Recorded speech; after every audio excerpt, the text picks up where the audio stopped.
40 000, c'est notre chiffre du jour. Il s'agit du nombre de visiteurs qui ont participé ce week-end à la 20e édition de Vitiloire, la fête des vins en plein air.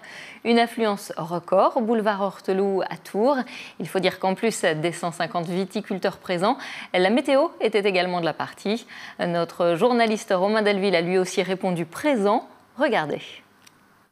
Cabernet Franc et Malbec, millésime 2022. 20 ans, le bel âge pour Vitiloire. Pour Bruno, la manière de fêter l'anniversaire de l'événement, c'est de charger le diable et ramener plein de souvenirs dans la Manche, le département. En général, on file sur certains stands qui sont déjà présélectionnés. Bon, plus quelques dégustations par-ci par-là, ce qui nous permet d'élargir un petit peu la gamme de ce qu'on va tester. Ce couple américano-irlandais, installé à Saumur, profite d'un week-end romantique pour faire un tour des caves en un seul lieu. C'est une célébration de l'anniversaire de mon mari qui aime beaucoup les vins de France, mais surtout les vins de Loire et surtout les vins de Saumur. Beaucoup de vins de Sancerre, de Mont-Louis, de Vouvray, tout incroyable.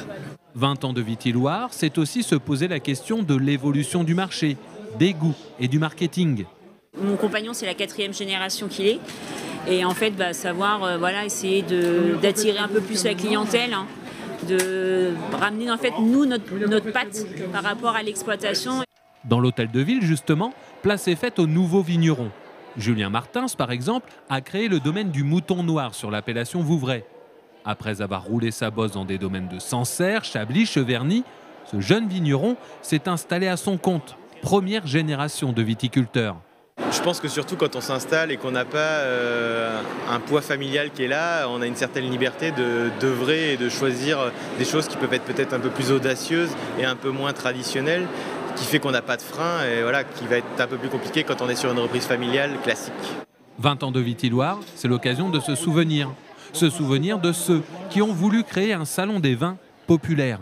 Évidemment, on pense à Jean Germain, l'ancien maire de Tours, qui a initié cette manifestation, qui a voulu que Vitiloire existe. J'avais une pensée ce matin pour Alain Irlande, évidemment, qui nous a quittés il y a quelques années. Et puis, comment ne pas parler de Jacques Iblot.